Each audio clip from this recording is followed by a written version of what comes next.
పవన్ కళ్యాణ్ గారిని ఏమైనా మాట్లాడాలన్నా ఆయన విమర్శించాలన్నా అదే కమ్యూనిటీ ఉన్న వాళ్ళనే ముందుకు తీసుకొస్తారు. మీరు కానీ పేరు నాని గారు కానీ ఎందుకు మీరే వచ్చి మాట్లాడాల్సి వస్తుంది? అదేమన్నా వ్యూహమా? ఎవరి కులాన్ని ఆ కులం వాళ్ళ అటువంటి వ్యూహాలు అవి గతంలో చంద్రబాబు నాయుడు గారికి అలవాటు, ఇప్పటికీ ఆయనకి అలవాటు. ఇక్కడ చంద్రబాబు నాయుడు గారు లేదండి, ఇప్పుడు వైసీపీకి అలవాటు అయిందా? మరి అదే ప్రొజెక్ట్ చేస్తున్నటువంటి ప్రయత్నం. మా పార్టీలో చాలా మంది మాట్లాడతారు.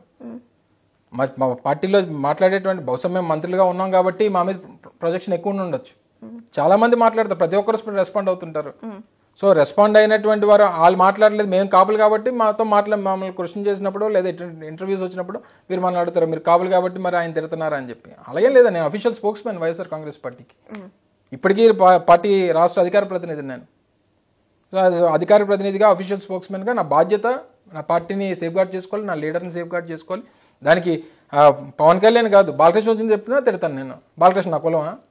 లేకపోతే చంద్రబాబు నాయుడు వచ్చి జగన్మోహన్ రెడ్డి గారిని తిడితే నేను తిడతాను చంద్రబాబు నాయుడు గారు నా కులమా?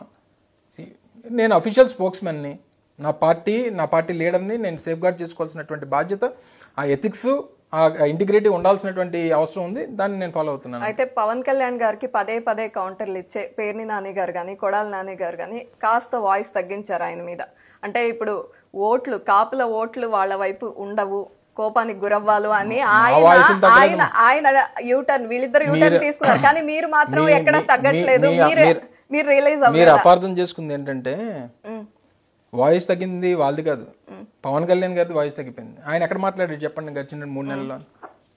చంద్రబాబు నాయుడు గారిని కలిసిన తర్వాత ఎక్కడ మాట్లాడాడు చెప్పండి? 2 తెలుగుదేశం పార్టీ స్టేజ్ల మీద తప్ప. ఆ యోగాలం లోకేష్ గారి మీటింగు, తర్వాత మొన్న ఎక్కడో తాడేపల్లిగూడెం ఒక మీటింగు, నిన్న ఏదో బీసీ మీటింగ్ తప్పితే ఇంకెక్కడ మీటింగ్ చెప్పండి. వారాహి ఏమైపోయింది చెప్పండి? వాయిస్ తగ్గింది ఆయనది.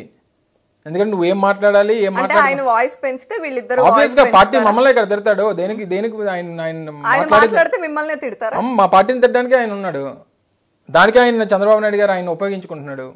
తద్వారా మాకు వన్ సైడెడ్ గా మా పార్టీకి ఉన్నటువంటి స్ట్రెంగ్స్ కానీ లేకపోతే మా కమ్యూనిటీస్ కానీ మా కమ్యూనిటీ ఏదైతే ఉందో దీన్ని కానీ దాన్ని ఏదో బైఫర్కేట్ చేయాలనేటువంటి ప్రయత్నం చేస్తున్నావు. అవన్నీ జరిగే పనులు కాదు. నీ యాక్షన్స్ రిఫ్లెక్ట్ అవుతాయి. ఇప్పుడు జరుగుతున్నటువంటి ప్రతి డెసిషన్ రేపు పబ్లిక్ అబ్జర్వ్ చేస్తుంటుంది.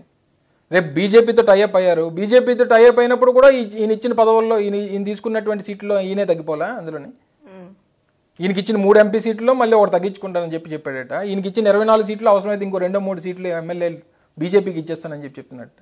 ఇవన్నీ యాక్షన్స్ రిఫ్లెక్ట్ అవ్వవా కాపుల్లోనే? అంటే మా అంతకాదు ఎంత అనుకున్నామే ఎలాగైపోయింది ఏంటి అని చెప్పని అనుకోరా?